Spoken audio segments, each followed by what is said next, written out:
Good evening, everyone. Welcome to Museum London and the Organising Equality Conference. My name is Datija Cheko Green. I'm also a member of the steering committee of this conference and a PhD student in the Faculty of Information and Media Studies at Western University. And it is my pleasure and my great honor to introduce to you Dr. Vandana Shiva tonight, our keynote speaker for the evening. For those of you who weren't here this morning, we've already had a very, very packed day. We have 2 more packed days. And so this is your official notice that you are all incredibly and most welcome to continue participating in the rest of this conference. We have so many very, very astute speakers, activists and organizers who will be sharing their knowledge, their experiences, and their visions for the future with you. And we really encourage you to consider coming back and to consider bringing friends and family and comrades along. This morning, we had our resident Indigenous Elder of Western University, Liz Akawenzi, present and bless the conference. And she spoke about elders and spirits. And we had Yellowknives Dene First Nation member, scholar, and teacher, Glenn Coulthard, follow up and talk about standing on the shoulders of our predecessors. And though she may be compact in size, Vandana Shiva's shoulders are immeasurable. And I do believe that many of you have heard her talk, whether on the radio or in person, and understand the meaning and the significance of that. In our meetings at the Organising Equality preparation stage, we talked long and hard about the many, many people that we wanted to reach out to bring together, both speakers and members of community. And it was really a beautiful moment when we all realized that it would be such a warm homecoming and a welcome home if we could extend that invitation to Dr. Shiva. Dr. Shiva was a student at Western University in quantum theory. She followed up on her studies in physics in India and developed a radical understanding of quantum theory at a time when the field was going through an incredible transition. She honored me today as I drove her from the airport with an explanation, very generous and kind explanation to me as a layperson in some of the mathematics and principles and philosophies behind quantum theory. And I won't steal her thunder here. But one of the most interesting pieces that comes out of that is that you can't predict how things are going to happen. Things are not predictable. I really appreciated and have appreciated so many times listening to Dr. Shiva talk with hope about the movements that she's been involved with, including Navdanya, or the 9 Seeds, that she helped found in India, and for the last 2 decades has worked with indigenous farmers and local communities to create an incredible movement that sees organic indigenous farming practices, seed-saving practices, come full circle to market and to table and to spread across India and to spread that idea across the world. Dr. Shiva has planted so many seeds in so many sectors. She has expertise on economics, politics, on organizing, on activism, on history, on social movements, on world bodies, and many, many more. I won't carry on because I know many of you have investigated and looked into her work. I know that you're waiting for her now, and I would like to ask you all to please put your hands together for a very warm welcome to Dr. Shiva.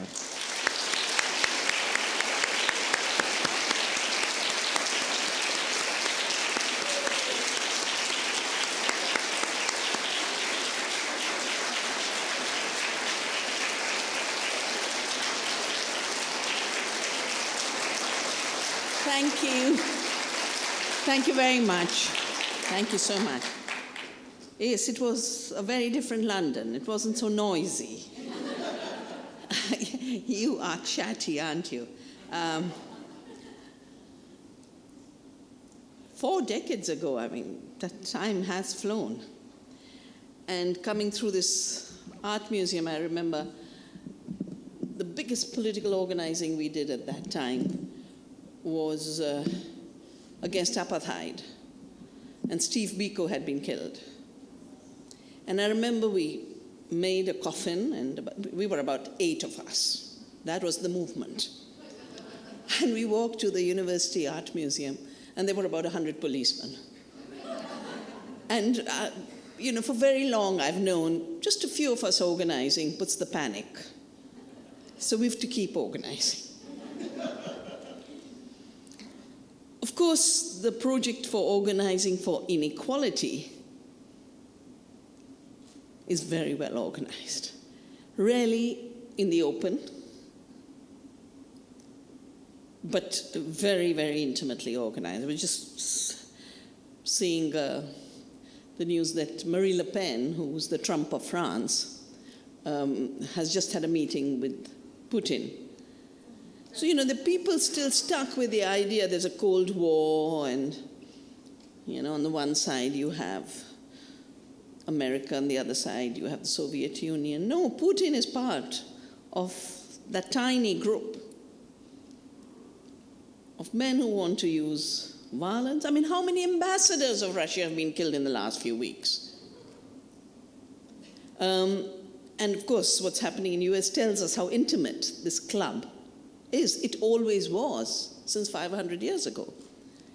Just go back and think, it took one Columbus going to King Ferdinand and Queen Isabel and setting off to colonize the world. He, of course, thought he was coming to India. Everyone wanted to come to India at that time, and again, everyone wants to come to India.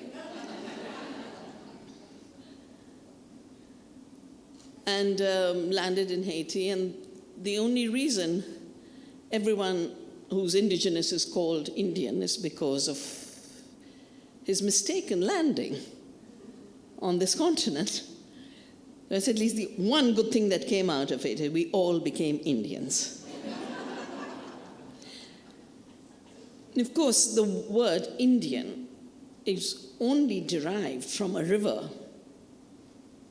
Anyone living beyond the Indus was called an Indian. The Britishers just started calling it, started calling us Hindus, but in a new way. Everyone in India was a Hindu. The Arabs couldn't pronounce Indus as Indus. They always had a h in the pronunciation. And that's why, for them, the river was the Hindu. The people beyond it were the land of Hindustan. Hindustan didn't mean the land of a particular religious community. I mean, if you think of it, Christ's apostle came. Indian Christianity is as old as Christianity anyway. The Syrian Christians of South India, of Kerala. Sufism as ancient. And then, of course, we are the land of the birth of Sikhism and Buddhism and Jainism. And all of this bundle was called the Hindus. But of course, once Columbus had set sail and landed here, and then the Spaniards spread their wings all across the Americas and took the gold and took the silver,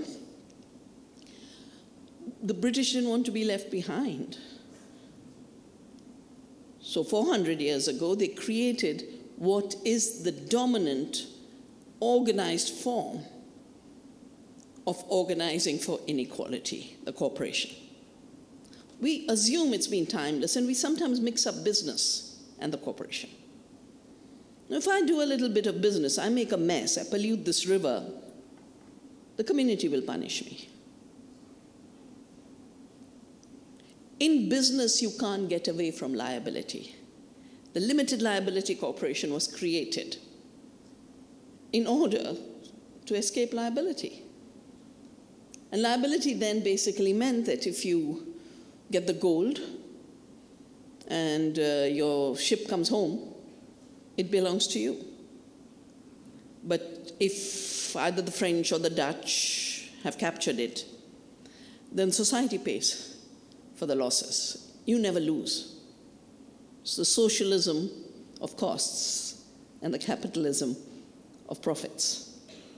Of course, there was no capitalism at that point. This is the beginning of capitalism.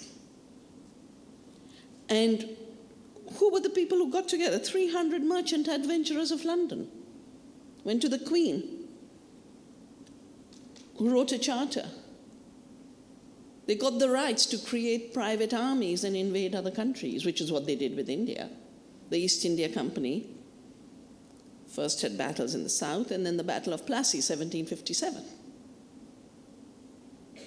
And the only reason they won is they bribed the general of the Nawab of Bengal, who deliberately lost the war and then became very rich. And Clive became super rich. He became the richest man of England after a while.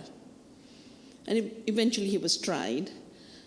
And he says, but you should feel sorry for me because I could have taken so much more. There was so much to take. India at that time was 25% of the world economy, which is why they wanted to come, which is why they formed the first corporation as East India Company. And then the Dutch had their Dutch East India Company, and the French had their French East India Company. By the time the British left, it was 2%. That's the roots of inequality. So when we want to organize for equality, we have to understand where does it come from and how is it structured and how is it maintained. Those structures of power that create inequality have to be understood in order to address the issue of inequality. And of course, basically it was about greed, and it was grabbing resources. And beyond a point, people will rise. There's no country that was colonized where people did not rise. And in India, it was 1857 when the first movement for independence started. In history, it's written as the Sepoy Mutiny. It was much more than the Sepoy Mutiny. It was about land being taken away. It was about people going hungry. If you look at the rate of famines that increased in India during that time. And of course, landlessness was created. Because like all indigenous cultures, we did not believe you can have property in land. You could have use rights in land, and therefore the difference between usufructory rights and property rights. And in terms of use, it's the land you can farm. And there's a limit to that. And of course, all records show that because it was about use, men and women had the same rights, because at the end of the day, women do the work. And if your access to resources is connected to the work you do, in those systems, women are not unequal. It's in the property rights system that suddenly they have no private property. And of course, how was property created? What I find fascinating about the intellectual architecture that was built and continues to sustain this unequal system. And I had to read a lot of the philosophy classics. But it's only when I've started to become an activist, I wanted to understand what's the root of property, so I go and read Locke. And what does Locke say? Property is created by mixing labor with nature. But not everyone's labor. Not the labor of the ox and the horse and the women and the serf. The spiritual labor of the man who owns the serf and the horse. So of course he totally justified the takeover of the lands of indigenous people. And he was writing his book. He wasn't sitting here, he was sitting in England. He was writing his book when the enclosures were taking place, where the commons were being enclosed. He's not writing about the enclosures, because there it would be seen very nakedly as a resource grab. But by taking the narrative and planting it in America, he can now make the narrative a narrative of civilization, of civilizing. They let their bison roam free.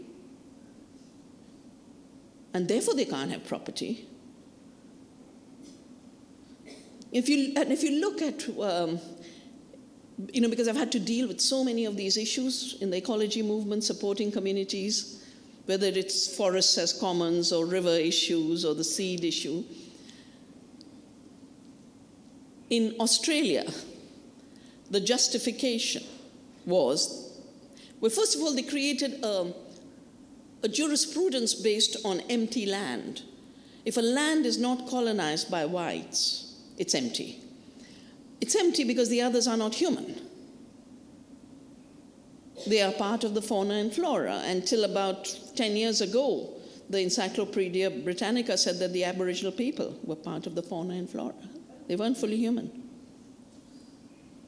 And in the zoos of Europe at the time of colonization, they'd have animals and they would have black people in cages. But the category created then was terra nullius, the empty land. And all these debates are going on that, no, there are people who live here, and the justification there of takeover of an entire continent was they don't grow apples. That was the basis of saying they are barbarians. They don't grow apples. So of course, Columbus then further got the help very rapidly of the Pope, who wrote a papal bull of 1493. And I think it's a very important document to read, where the diversity of cultures were defined as barbarian on the basis of race and religion. And I often say, I said, part of organizing for equality is saying, yeah, we are barbarians, but not in your sense. We see ourselves as part of nature, not like you, thinking you're masters and owners and conquerors and creators. Because that creation myth just doesn't stop. Columbus discovering America is part of that creation myth. As if there were no people here before that, nobody had come, he was the first. And I have to often tell very well-meaning activists who say, you're very lucky, you have such a long history of farming. We don't have such a long history. I said, you do, it's just that you ignore the real history. You forget that the first people of these continents have farmed forever. Just go learn from them. And for me, the biggest lesson I've learned from our indigenous agriculture is the lesson of diversity. You go to Midwest, it's all a monoculture of corn. No indigenous culture grows corn alone. It's always the three sisters. And through that you realize that actually diversity supports each other and creates all kinds of richness. The richness of more food, the richness of healthier soils, the richness of being able to know your capacity to cooperate. Because what we are up against really is competition having been made a religion. If you go to have a culture of greed, it has to be supported by the idea of competition. And you're left behind because you weren't competitive. The countries are left behind. I mean, the WTO agreement is only about competition.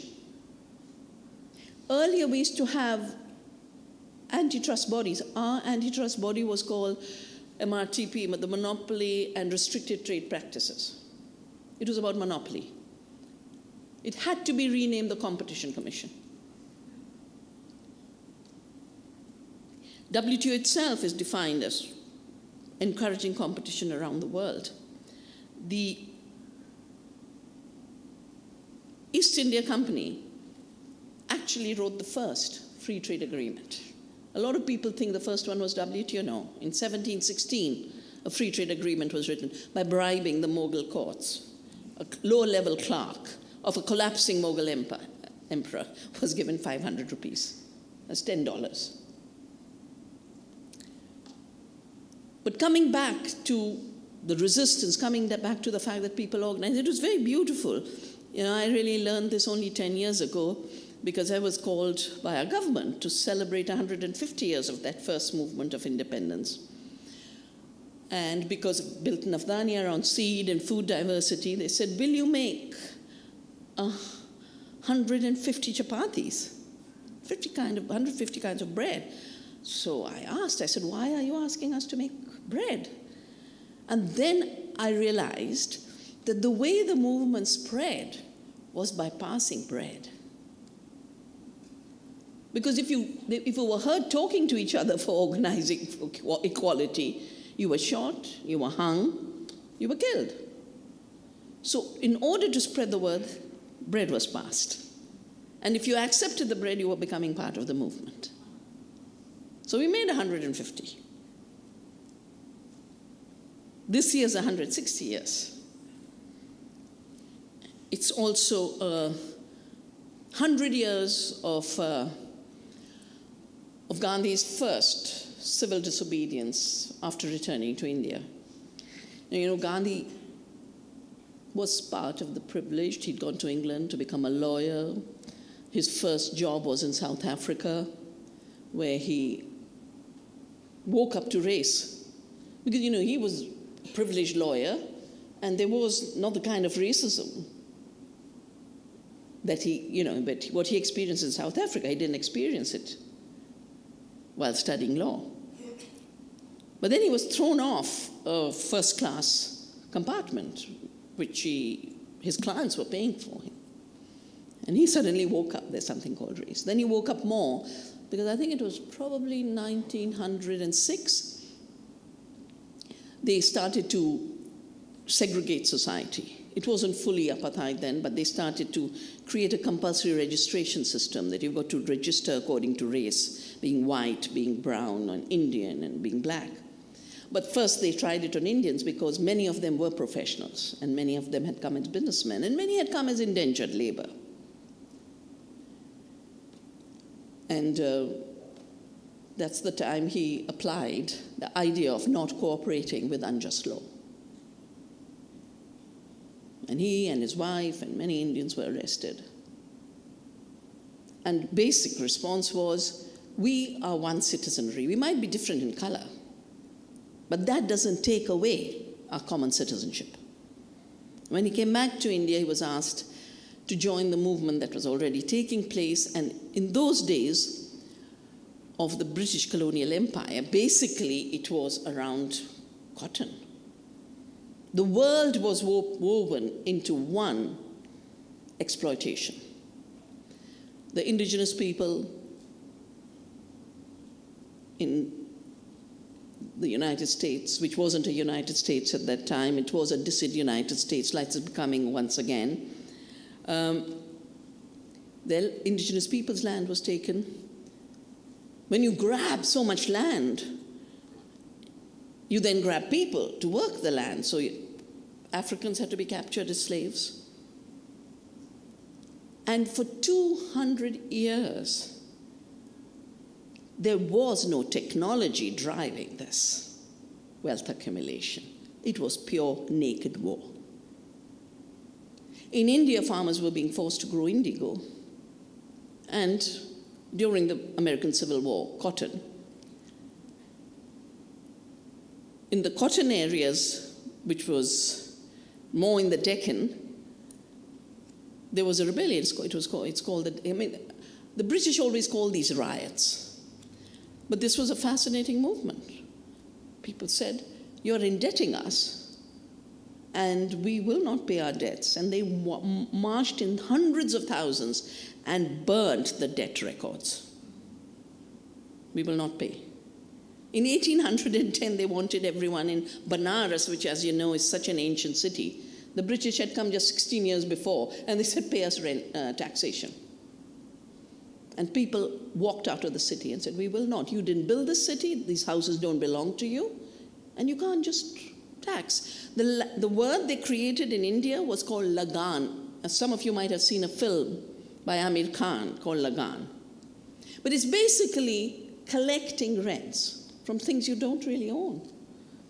That's the basis of the landlessness. That's the basis of the famines. That's the basis of the poverty that was created in India. Indigo was the other ingredient of this slavery because they needed this blue dye and were forcing farmers to grow the indigo, and farmers were being prevented from growing food. Very, very rigorous system where planters went with horseback and whips, and if they found you working in your little patch of vegetables, you had to go back for the indigo cultivation. So 1917 is when Gandhi joined the movement to say we won't plant indigo. We'd rather die than plant indigo. It's a very special year for us because it's 100 years since then.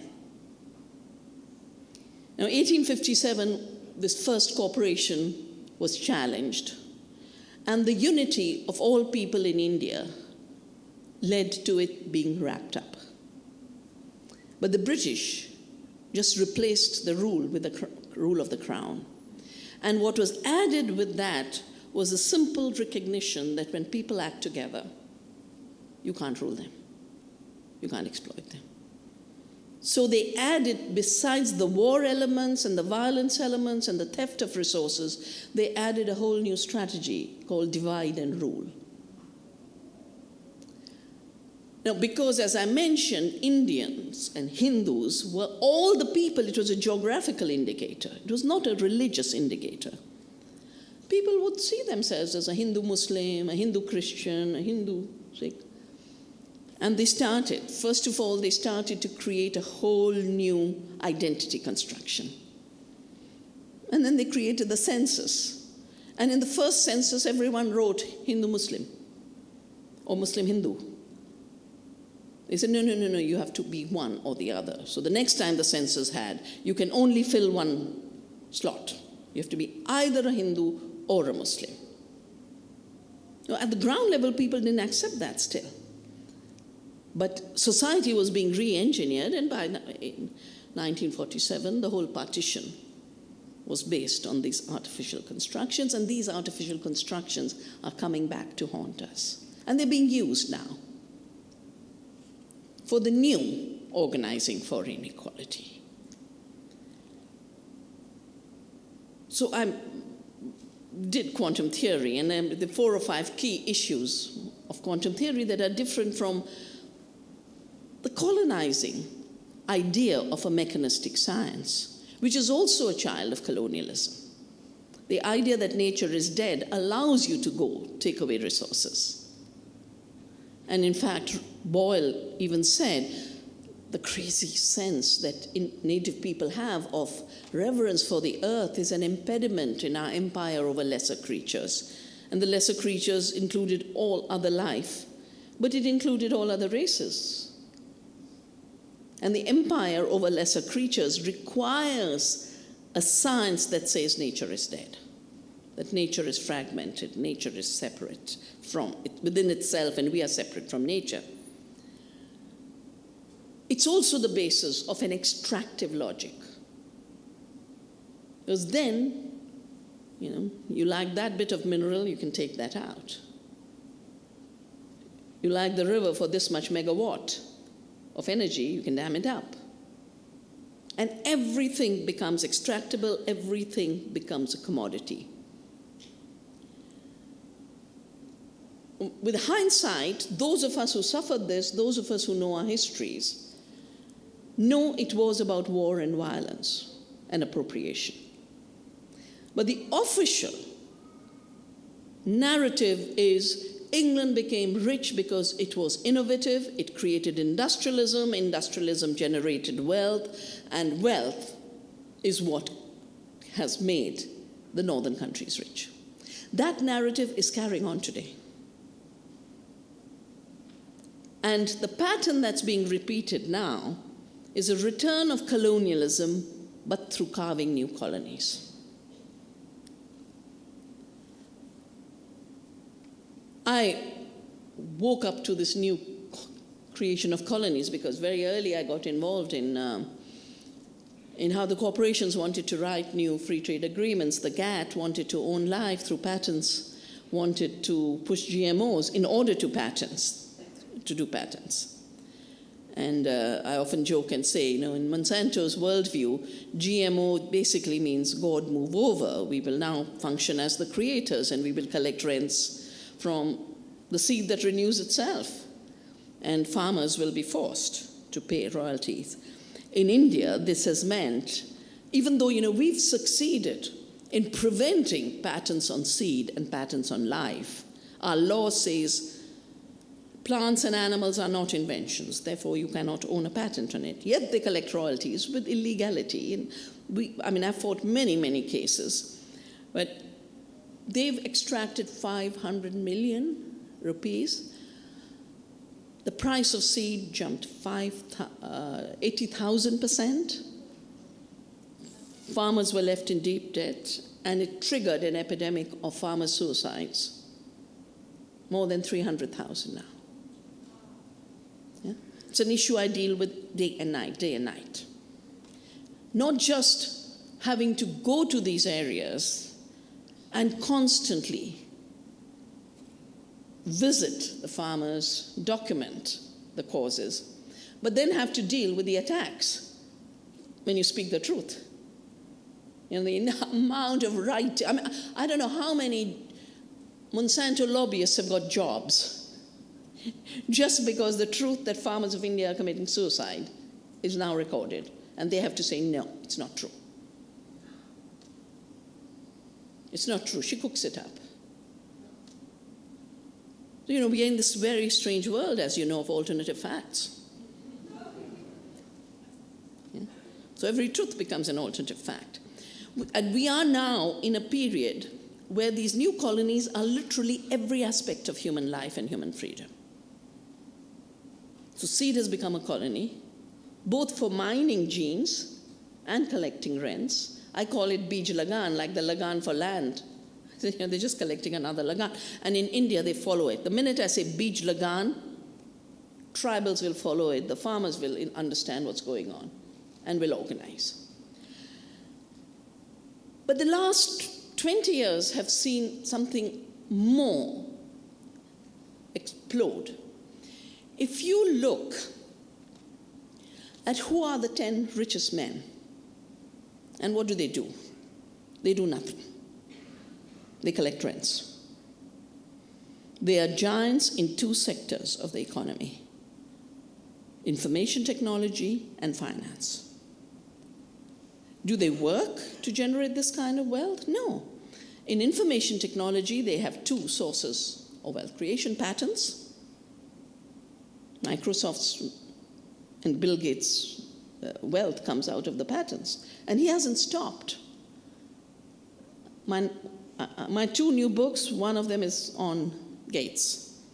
And it's to show that he's not functionally, he's not a philanthropist. He's using his money to first save taxes and then invest in sectors where he will make money tomorrow. I won't go into those details, but he's driving a lot of patents on seed and genetic wealth right now. And every crazy idea about our food, making golden rice, doing GMO banana to increase iron. Do you look at a banana for iron, or do you look at your spinach and your moringa? No, banana. One man sitting in Seattle finances another man sitting in Queensland in Australia. But is it about increasing iron? Is it about increasing vitamin? No, it's about taking the 2 countries that have the richest diversity of banana but are totally independent in growing it: India and Uganda. And this is where the GMO banana is being pushed. Because they would like to turn our independent diversity. In India we have, 150 varieties still. It used to be thousands. You go to Kerala, and the tiniest of shops will have 20 kinds of bananas hanging. They don't like that. They want the Chiquita.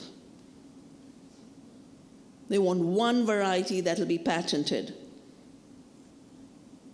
And that's the market, that's the rent collection. Mr. Facebook says he's helping you make friends. But what's he doing through it?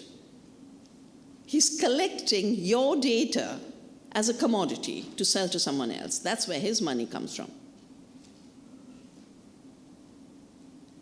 And of course, in the financial world, it's pure speculation. Because you are here to organize for equality. Last year, Monsanto, who's my favorite company, announced they were going to merge with Bayer. And Bayer has a history. It was literally born and got big during Hitler's. He was they were part of IG Farben. They made the gases for the concentration camps. They were tried at Nuremberg for all of this. And now they're merging. So I want to do an analysis of, who's worth how much and who owns how much of whom. Because it wasn't making sense. Bayer at one level on the seed side is a smaller company. Monsanto's the giant. And yet Bayer was going to buy Monsanto. And so my son helped me do research. There are 5 financial corporations whose investors own the company. In Wall Street, the investors are not the owners. But these new financial instruments, the investors are the owners, and you don't know who the investors are because it's not a public information. These top 5 companies have basically the majority shares of any corporation who touches your life today. If you drink Coke and Pepsi, they own that. The Wall Street banks themselves are owned by them. The Monsantos and the Syngentas and the Bayers are all owned by them. So what you have is the corporation which was created with the 1600 charter of Queen Elizabeth has an even narrower group, owning every corporation of the world. And their way of creating inequality now is first, go and criminalize activities of freedom. If farmers save seeds, try and make it illegal. And my dedication for the last 30 years has been to organize to not just prevent this criminalization of seed saving, but to celebrate our seed saving as a duty and as a freedom. And we've succeeded. We've created 120 community seed banks. I've even worked with my government to, like I said, laws that prevent this kind of patenting, that other countries, and it's 2014 onwards, they came back again to make local seeds illegal. And in the US, we managed to block our law. In the US at the same time, a similar law was passed. And 2 years ago, they started to send notices to local seed libraries, they call them. Our seed banks are farmers, you have volumes that you can buy. Seed libraries are little packages that go into a public library. Libraries used to have index cards. When I used to go to the library at Western, we used to work with index cards. You don't have index cards anymore, but there are these index card holders. So people put their little seeds into these holders. And then do exchange. Someone comes and takes the tomato, returns it. They started to get notices. You are agri-terrorists if you use these seeds. So we've helped state after state. Europe, they tried to ban local seeds in Europe in 2014. And I did one long seed pilgrimage from the countries in the south, which are the richest in biodiversity: Greece, Italy, France. I worked with the European Parliament, and these laws were blocked. But I've also learned that, if they can come back to colonize 500 years later again, in spite of all our movements for decolonization, there's never a giving up for them. But there's never a giving up for us either. Another criminalization is through food laws, food safety laws. If you make your own cheese, or if you have 3 chickens in your backyard, and you slaughter them, that is a crime. But if you have a factory farm with 1 million chicken, and you're torturing them to death. That's safe, that's good. Another element of this colonization, as the old colonization, is the billionaires write the laws. The East India Company wrote the laws. The Spaniards wrote the laws wherever they went. And part of the lawmaking is take away the rights and resources of indigenous people and have no law for yourself. You are governed through deregulation, which is why neoliberalism goes hand in hand with deregulation. You know, all the debates around environmental agencies being shut down, the EPA being diluted, climate decisions being reversed, is all part about that deregulation. Violence, of course, continues to be a tool.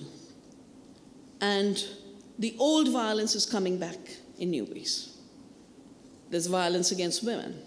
I did a piece when this very tragic rape of Nirbhaya took place in 2013. And our prime minister of that time basically said, you know, all these footloose villagers who come to cities are causing a problem. And in a debate on TV, I had to say, Mr. Prime Minister, these are not footloose migrants from the villages. These are refugees of your policies of neoliberalism. And of course you brutalize people. And then they brutalize others that they can. So you've got this epidemic of violence against women. And I did a piece then called Violence Against Women and Violence of the Economy and the connections between the two. We are seeing new attacks on indigenous people. I don't know how many warriors, ecological warriors, we've lost in the last few years. Berta from Honduras being one of them. There's new attacks on all kinds of diversity, every kind of diversity. In my own country, huge attacks on the Dalits and huge new attacks on the Muslims. And part of what we are doing for Organizing for Equality is letting people remember that there's nothing Indian about this. This is what the British did. So you are, in a way, playing out a colonial script to give license to yourself to attack minorities. The divide and rule issue is very, very intimately linked to an economics of inequality. And if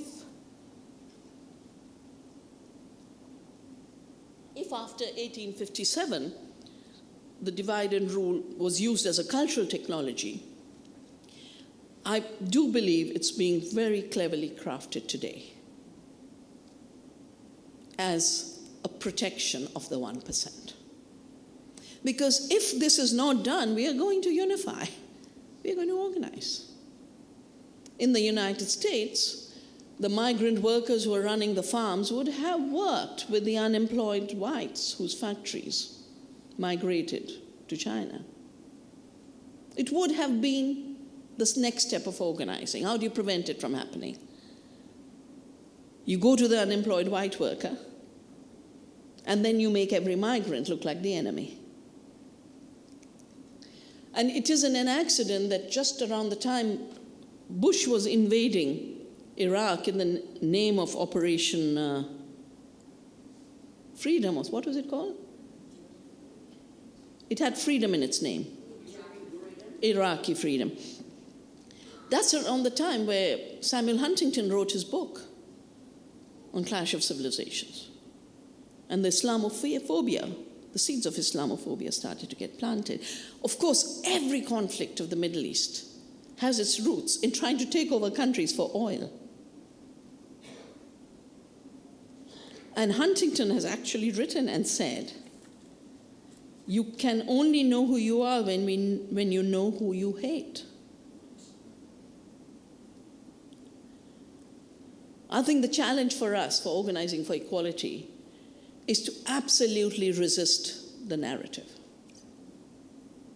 That we know who we are in our diversity because we love each other. Diversity is no reason for fear and hate. It is a reason for celebration. in India, a discourse started about intolerance, and I won't, again, bore you with the details of how poor Bollywood film stars had to apologize because they happened to mention that intolerance is growing, and our top writers who gave back their awards when a Muslim was killed in the name of saving the cow. One by one, literary people started to give back awards and said, this is not acceptable.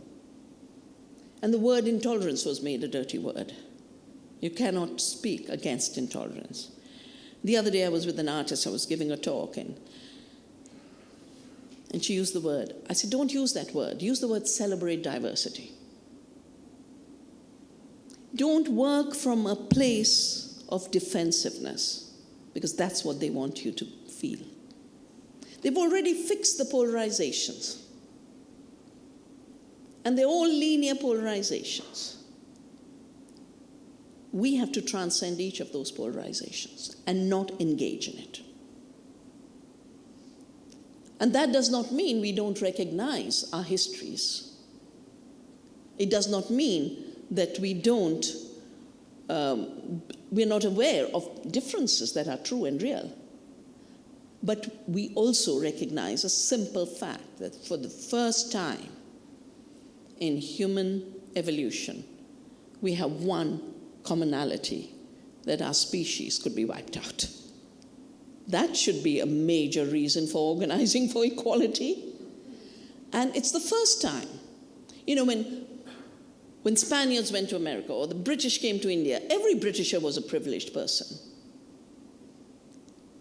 Gandhi went to England and said, our struggle in India is the same as your struggle, and he went and met the workers in the textile industry.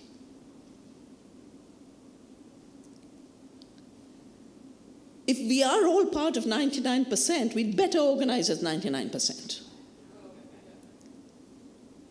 And not fall into this trap of being divided and occupying all our energies in dissipation. Of course, you're going to have Kate Pickett speak tomorrow, and she and Richard Wilkinson had done such amazing work on the issues of inequality and how deeply it's related to disease and ill health. That's where they began, because suddenly they started to find a lot more sickness in England. Piketty has written a book and says we are returning to the period of the robber barons. The kind of disproportionate wealth is the same. But the figures that really shock me are the ones where 6 years ago it was 388 men controlling half the wealth of the world. It dropped to 62 last year, which was already a shock. And the Oxfam report said they could be put in a bus. Now it's 8 men. How much will it be next year? And how many more years before we have genocidal concentration of wealth?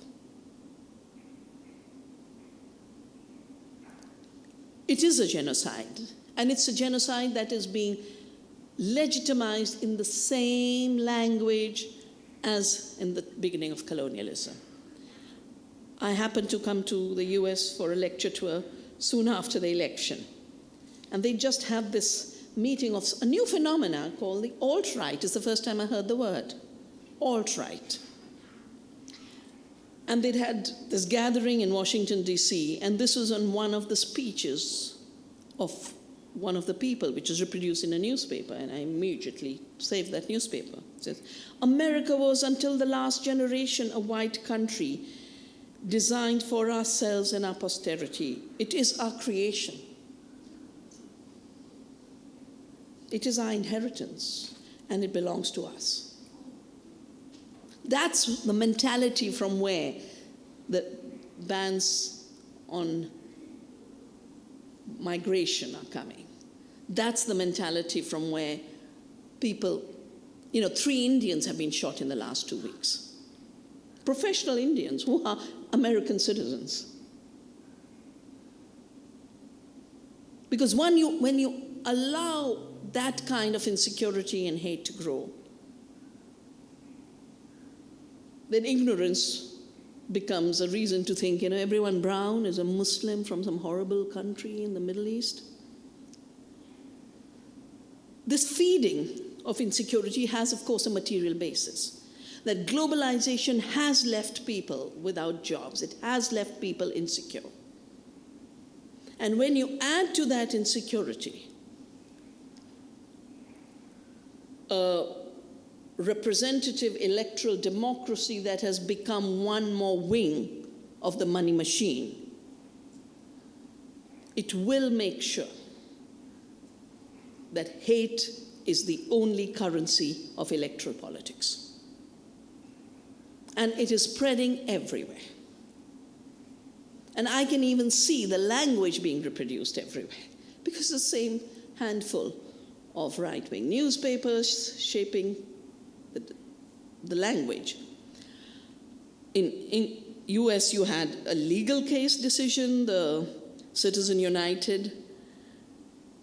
But in new free trade agreements, you have something called ISDS, the interstate dispute settlement systems, where corporations have a right to sue governments to dismantle what remaining public good we have. So how do we organize for equality? We have to, as I said, have unity in diversity. For too long, we've been made to believe by that essentialized mechanical thinking that if we are different, we have nothing in common. The most fundamental aspects of our lives are common. We breathe the same air. We eat food that comes from the same soil. We face the same kind of climate disasters. When our water is polluted, we have the same consequences. In our species being, we are one. 500 tomatoes or the 200,000 rice varieties don't go around fighting each other.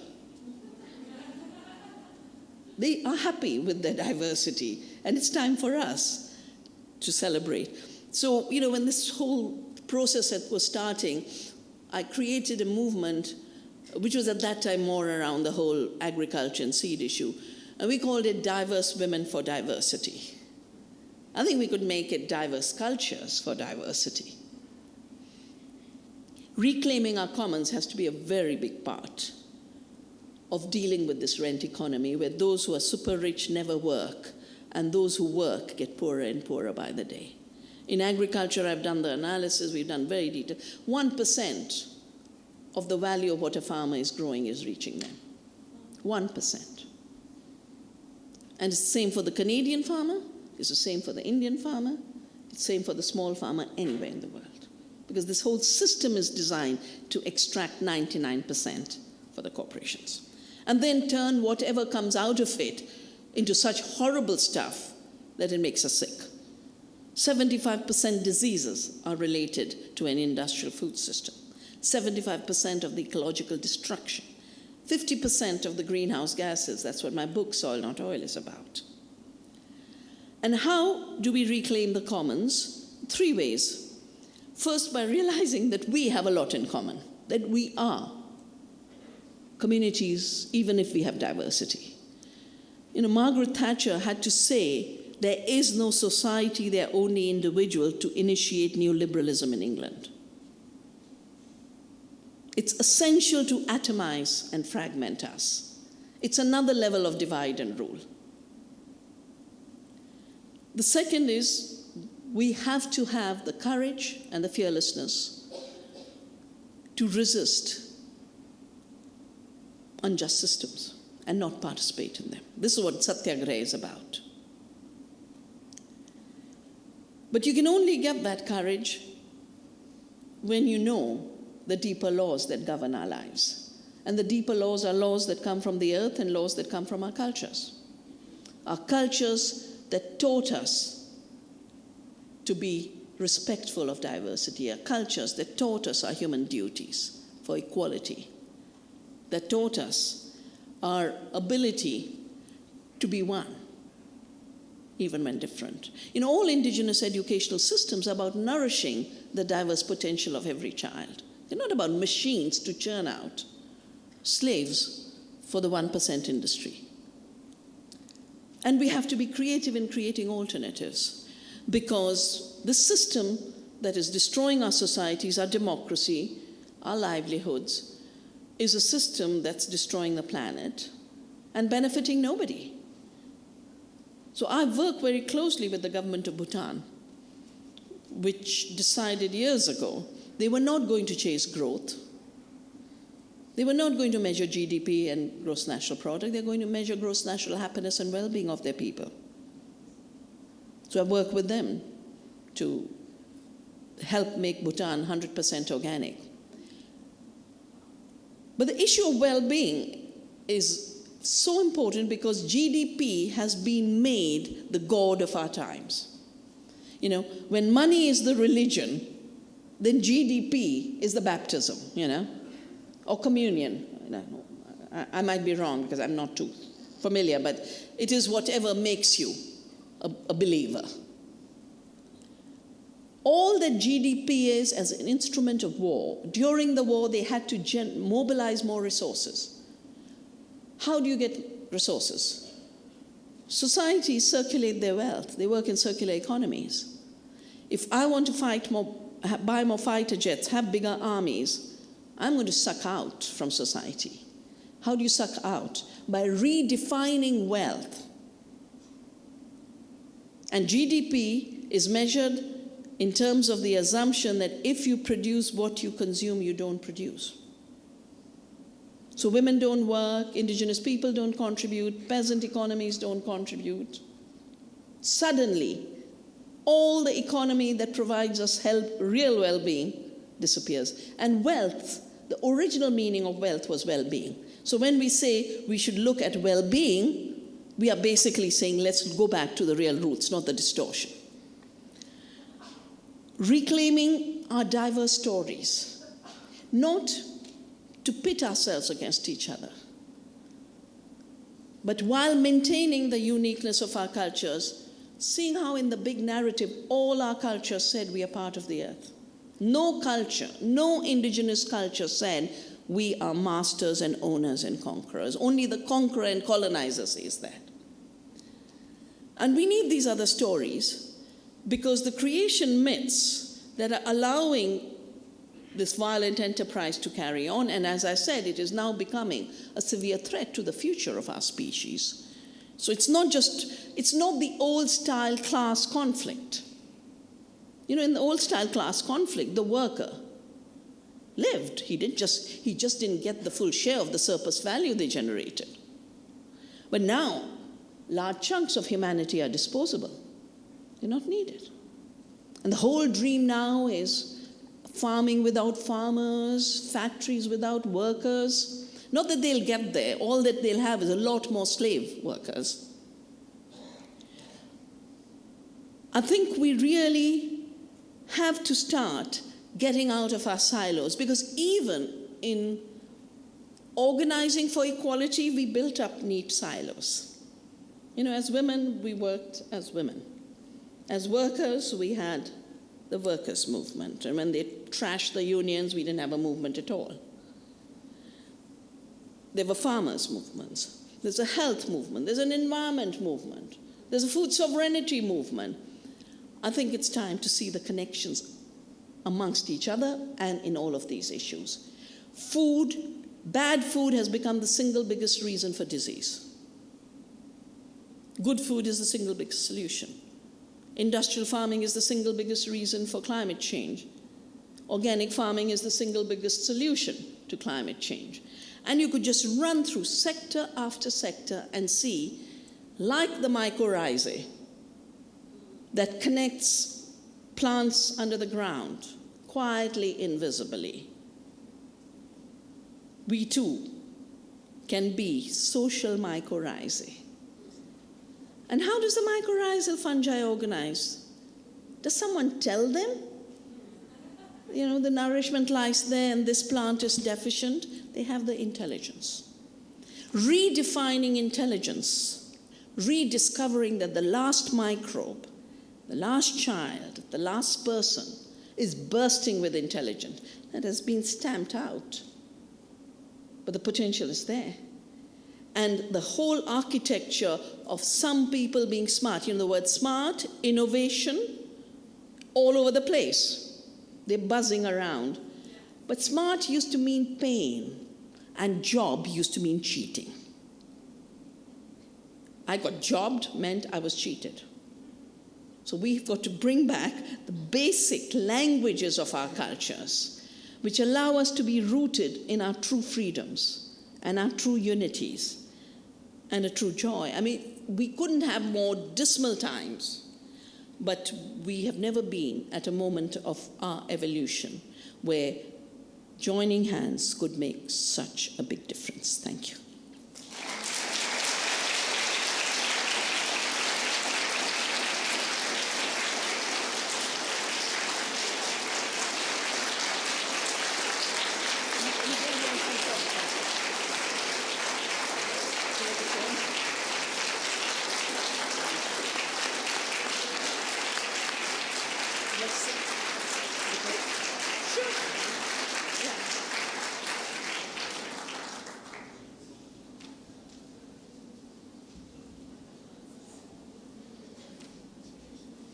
Thank you so much, Dr. Shiva. So we have time for questions up until 15, 20 minutes, maybe a little bit longer. So I think do we have a microphone for the audience?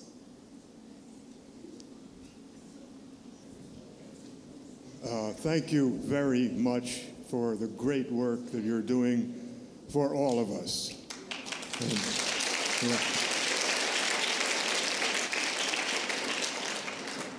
Would you agree that the heart of the power of the wealthy elites is their control through the banking system of creation of money out of nothing?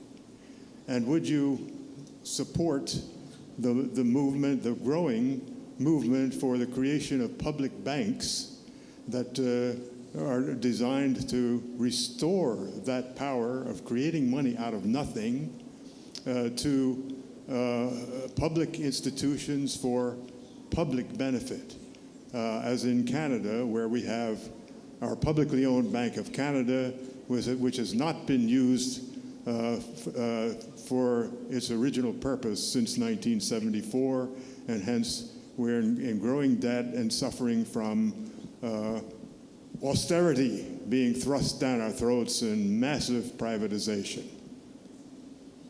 Well, definitely the whole financial system is now the driving force. And I mentioned the handful of corporations, financial corporations, that own all the corporations. And I was looking at the data on this one, which is the biggest, and it's called Vanguard. And I never heard of it till I started to do research on who owns the Monsantos and who owns the Coca-Colas. Between last year, when I looked, which was about the middle of last year, and now, which is not even a year, their worth has increased from 3 trillion to 4 trillion. Yeah. So not only, making money out of nothing earlier was they just printed money. Now they don't even have to print. They just have to click. It's all digital now. And that's why India had this terrible banning of real cash to force India into the digital economy because, we were cushioned in 2008 from the Wall Street disaster because we deal in cash. And these corporations don't want us to have cash. I definitely support public banks. I support credit unions. I support any innovation where people get control of the wealth they generate. And the money reflects real wealth and real access to wealth.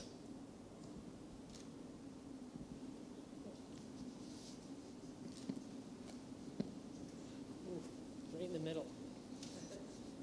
So maybe we can do this. Hello. I definitely support your strategy of increasing local community sovereignty. But right now, artificial intelligence is very quickly approaching. And a lot of CEOs from Google and such have approached governments and said, you need to come up with a plan for how disruptive the technologies that we're developing are. Do you think that the AI route has a hope for organizing equality, or that eventually it will just fall apart down to the local food sovereignty?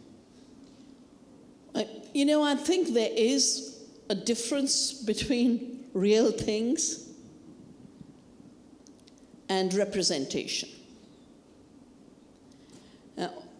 I've been looking at where's Monsanto going? Where's Monsanto going? They want a digital agriculture, but you don't eat digits. I mean, they actually, I think because we created a seed movement, they have a website now, and they mail me all the time a thing called Seeds and Chips. And they don't mean chips, like tapioca chips or banana chips or potato chips. They mean chips, like in the digital world. Monsanto bought up the world's biggest climate data corporation, the world's biggest soil data corporation, just in the last 2 years. It is now it's bought up 16 Silicon Valley companies.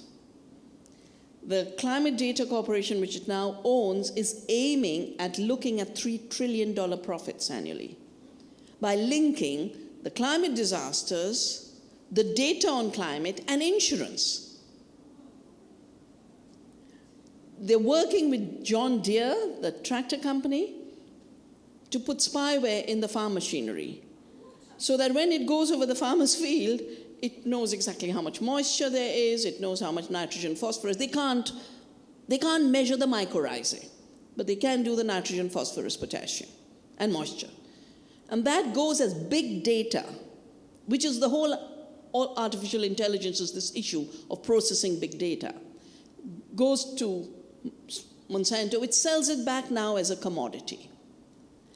My next book's title is called Resurgence of the Real, because we are so ruled by illusions and false promises. The illusions, the three big illusions are, the world is a machine. That's given the mechanistic paradigm. The second big illusion is the kind of thing you mentioned about that's where wealth is created. And the third big illusion is democracy is about the billionaires capturing our electoral machines. So I say it's mutated democracy being of the people, by the people, for the people, into of the corporations, by the corporations, for the corporations. I do believe that we need to defend our real relationships. Facebook friends can never be the kind of friends you have when you're sick or when you just want to share a joy. The real world is the place where organizing has to happen. There's no escape from it. The very, very brilliant book written by a neurosurgeon who's also a linguistic, who's saying our biggest tragedy right now is we no more know what's real. And we'll march into our extinction with this inability to differentiate.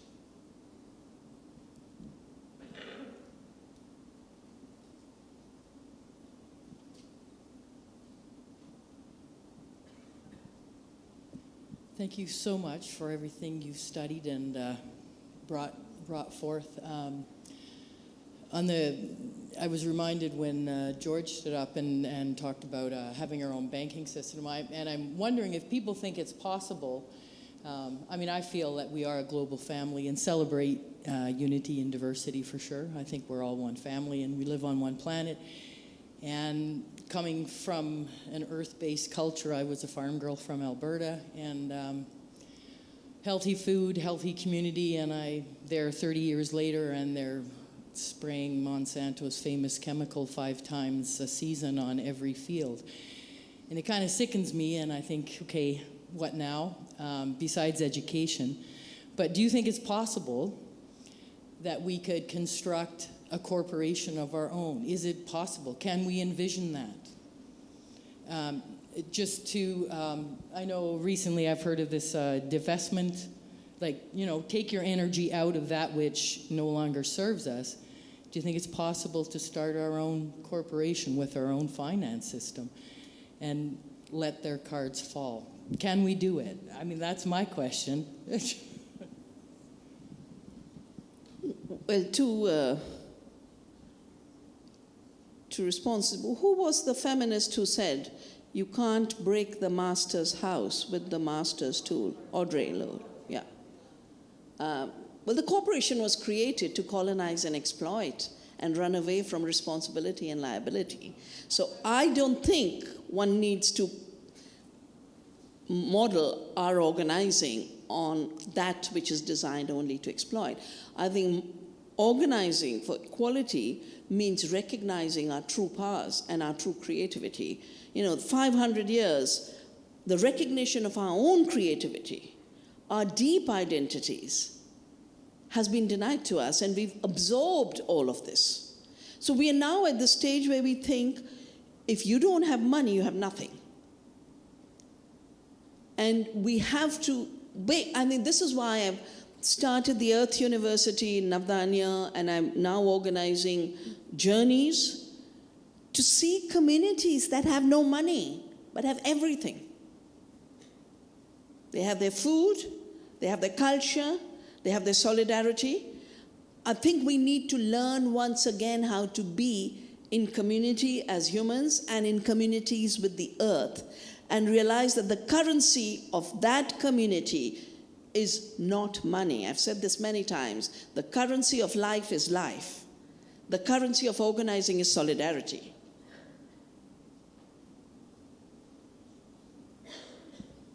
Like most people here, thank you so very much. You've been an inspiration for my family. This is my daughter, who's beside me. And the reason I've introduced her is because my daughter's blind and has a number of health issues. And we have often talked about how community would help us deal with that, but without that community, what helps her is technology. So although I'm a Luddite, she's argued very forcefully and made me have to reconsider my position that technology is what allows her to participate in the world. So I guess my question is, how do we navigate what is good for us and what is not good for us? How do we project it forward and see? She wants to say something. Let me just piggyback on Mom's question for, I suppose, and phrase it slightly differently, which is that yes, as a person with disabilities, and many people with disabilities do very much depend on technology for our quality of life. Even while I absolutely take your point that Facebook friends aren't the same thing as having someone really there when you're sick, that, do you see any useful role for technologies of that kind, or do you think that we simply need to get rid of them all and go back to a low-tech way of life?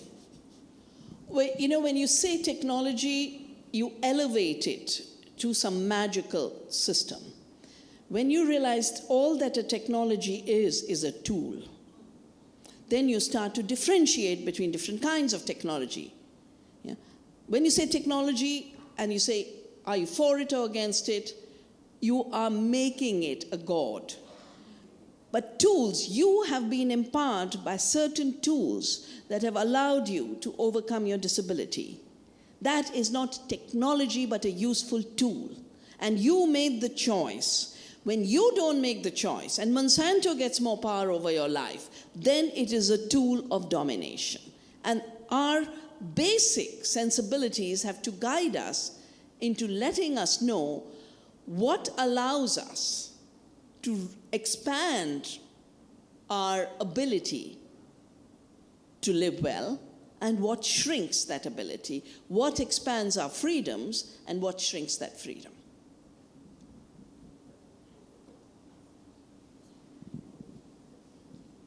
Hi, thank you so much for coming today. I'm such a fan of yours, so it's a great honor to actually hear you speak. I just have a quick question, and perhaps it's not the best question to ask, but it's very dear to my heart. There's a lot of violence that is committed to students who organize, particularly when organizing. So we talk of solidarity, and we almost talk about it as though it's a dream, just because so often, either within the community or outside of the community, power is exerted in such a way as to silence. So, sorry, I'm out of breath.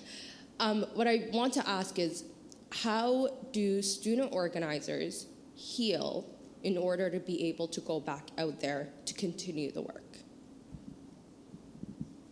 Or how do you personally heal throughout your many years of activism? What has worked for you? When you're as old as I am,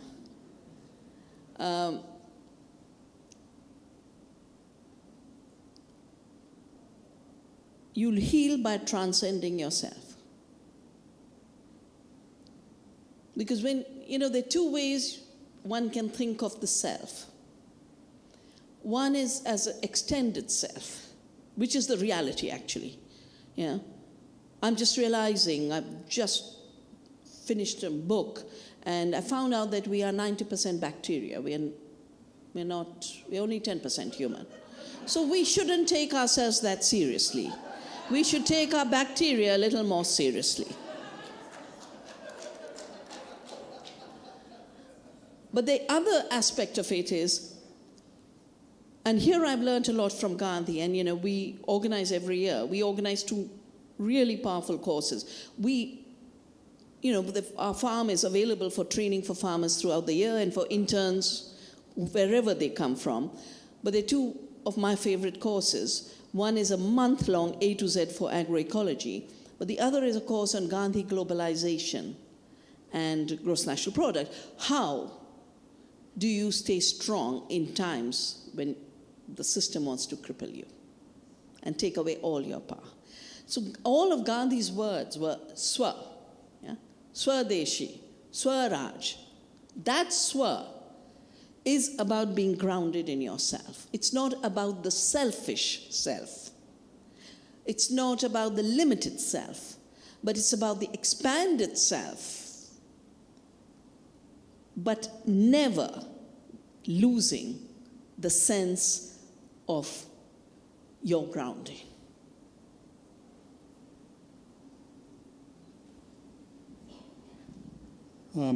Finding your grounded self. I think for a lot of people here in this room, they wouldn't know their ancestry, their indigenous roots.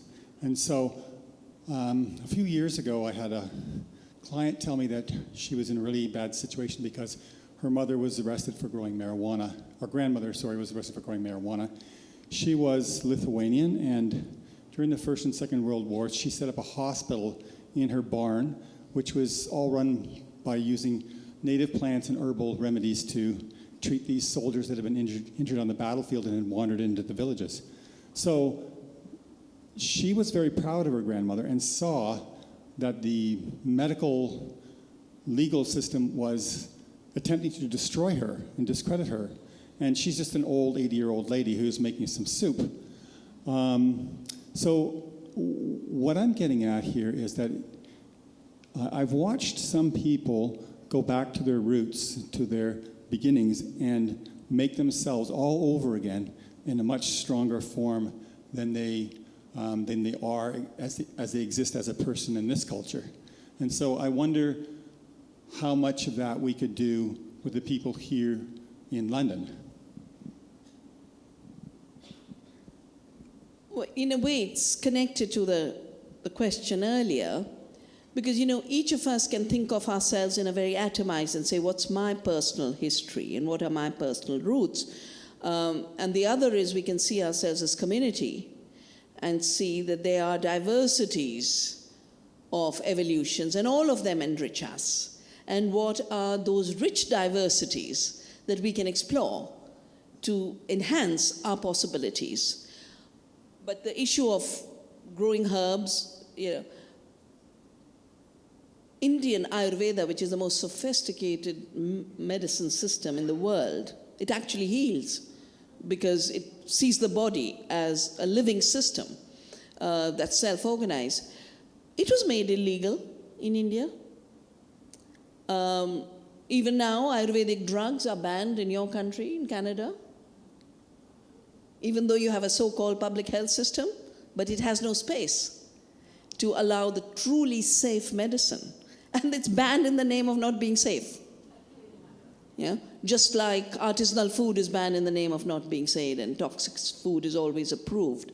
So I think we have to transcend atomistic thinking about ourselves, because that will just get us deeper and deeper and deeper, into loneliness and into hopelessness.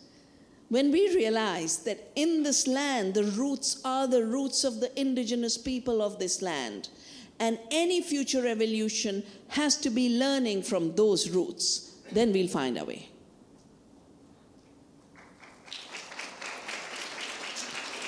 I just want to let everyone know I have acknowledged 3 hands, so we have 3 more questions. Are you still good? Sure. Okay. So, of those 3, shall we add 2 more, and then I'll just say we'll go for 5 total? Sure. So, I've acknowledged you, I've acknowledged you, and I've acknowledged you at the back. And so, anybody else, quickly, we've got 2 more after that. Okay, so we've got 1 at the back and 1 here. Okay. Thank you so much for your willingness. I'm going to start back here.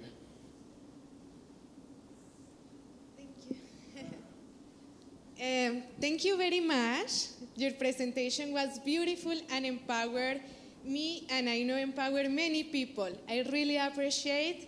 I want to answer, with your permission, some of the questions about if it's possible to create alternatives to capitalism in London, Ontario. And I want to answer, yes, they already exist. We have free schools where we share skills between each other, so we don't have to pay for education, and we receive integral education between each other. We have amazing people wanting to read books together and educate other people, or get educated between each other. We have community gardens, a group named Food Not Lands and Food Not Bombs, where we create community gardens to fight, again, like paying for food and capitalism. Food Not Bombs, we collect the food that is going to be thrown out, and we make community meals. When I came to London, I didn't know anything, any organization. What I did, I create my own event. I create a Monsanto walk or march, and just 1 person show up after like 2 hours. And that 1 person introduced me to all the community. So it worked at the end. And then you go to Facebook, and instead of giving their information, you use them. So you look for the Q words. So you look feminism, and you start appearing all the groups that are associated to feminism. Against Monsanto, you will find 10 groups, 20 groups that are against Monsanto. And that's the best way to engage. And we need help. We are burning down. We are exhausted. It's too much to do. And please look for us. Please get involved. Yes, we can do it, and we are doing it.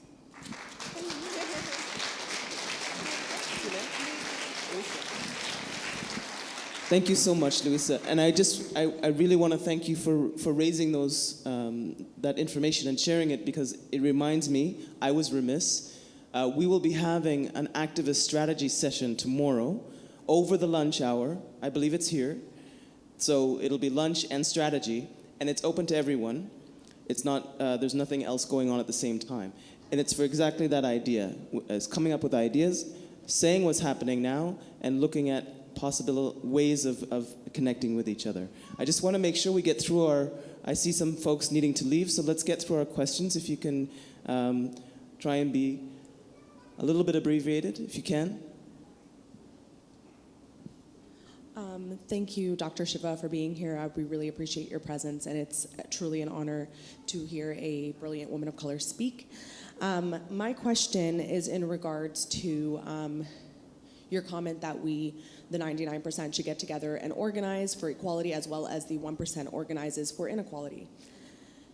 My question is, how do we do that when within the 99%, the hierarchy of white supremacy very much still exists? And not just with organizers today, even with organizers like Gandhi, who was very, very anti-Black. How do we band together and organize with people who barely view us as human, who justify when we face police brutality, who believe we come from violent cultures and races and religions? How do we hold hands with these people and try and move forward when white supremacy only serves white supremacy and doesn't serve the rest of us. How do we gather together and truly become, true solidarity? Well, the first thing is, for me, organizing is not separate from living. When things were comfortable, then you lived and you organized. But when things are on the edge, you have to organize in ways that you can also live, and your living must enhance the organizing for creating alternatives. You don't deal with white supremacy by thinking that every white person is a white supremacist. You look for solidarity wherever it is. Wherever it is. That's what I meant by not falling into essentializing traps.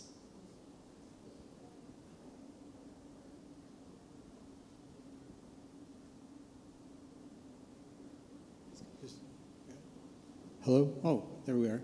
Okay. Thank you very much for your talk this evening.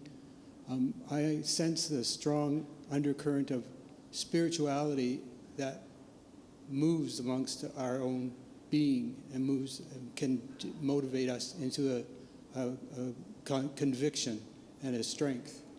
I feel that at this moment there seems to be a group or a body of people who would try to make that less powerful, and they go by the influence of called the Humanist Manifesto.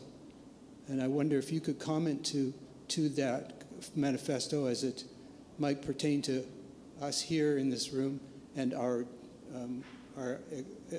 desire to meet and move together in unity and oppose that mindset and that philosophy that says that we are little more than just machines. Well, the Eco-Modernist Manifesto is written by Monsanto lobbyists. I know each and every one of those names. So they've written it from a very defensive point of view. They've had to admit that issues of planetary limits, issues of ecological laws and systems can't be avoided. And then they've gone on to try and greenwash their push for systems that destroy ecosystems as if these are the systems that would protect the earth. So they talk about, issues of industrial agriculture and genetic engineering because it's the only way you'll be able to protect wilderness. Why is that so misplaced? First, because GMO soya has destroyed more forests than any indigenous community ever could have. The entire expansion into the Amazon or into the forests of Argentina, cerrados of Argentina, this is all for that same model that they say will save the planet. And so you can be eco-modernist. The very language of modernity, the very idea of the imperative to be modern, comes out of that colonizing mission because there is something contemporary, we are all sitting here in the today 2017. The modern is an ideological category. It decides certain things as modern, it declares other things as traditional, and by the very definition describes what is modern as superior and what is traditional as inferior. Now, indigenous agriculture is turning out to be much more superior. Every report and our own work, if in India we farm the way Navdanya farms, we could feed 2 times India's population. That is being futuristic in terms of not destroying the planet. And when you raise the issue of spirituality, Gandhi has a very interesting little book, and he writes in that, this civilization seeks only bodily comfort and fails miserably even in providing that. Because, if industrial food is supposed to be for bodily comfort and all that you have is very sick people, it's failed in that enterprise. Spirituality is only recognizing the interconnections and recognizing that the mechanistic construction of the world fails because it's not material enough. It's not material enough because it totally fails in understanding connections and therefore destroys the materiality, but that same interconnectedness is what is spirituality, the awareness of that. So I'll just cite two of spiritual leaders of our times. You know, I'm so grateful to Pope Francis. I don't essentialize the Pope because we had a Pope Alexander 1493 and the Papal Bull. And you have a Pope Francis today who is the voice of people, and his encyclical, The Voice of the Earth too, calls her, talks about the earth as Mother Earth, something all of Christianity has gone around saying, no, you are a barbarian if you think the earth is sacred. And His Holiness the Dalai Lama, leading spiritual teacher of our times, every talk of his in India these days is, if you are not engaging, if you are not an activist, you're not acting on your compassion, you have no compassion. We have one final question, if you can offer your patience to the last person who's been waiting so patiently to ask that question. But before she asks it, I just want to let everyone know that there is a reception downstairs. So as you prepare your time and your departure, please stop by. There are drinks and refreshments. Hi, Dr. Shiva. I've been very inspired by your work in ecofeminism. And I was just wondering if you could touch upon how the importance of ecofeminism in this movement towards environmental and social justice. Thank you. So to start with, so many PhDs have been written on ecofeminism as essentialism. But the simple fact that it's not shows up in the fact that I now meet so many men who are ecofeminists. Because what's ecofeminism but seeing that the idea that nature is dead, which is the ecology part of it, and that women are passive is a stupid idea. Ecofeminism is merely being deeply aware of the creativity of nature and the power of nature and the creativity of women. And that same creativity is in men too. So it is not, for me, ecofeminism is a philosophy for all life on earth, including men and women, including people of every color and every religion, because it is about seeing where true creativity really lies, not in conquest, not in destruction. And I find this celebrating of the world disruption as it's the cutting edge. Well, that's all colonialism has ever done. It disrupted every culture it invaded.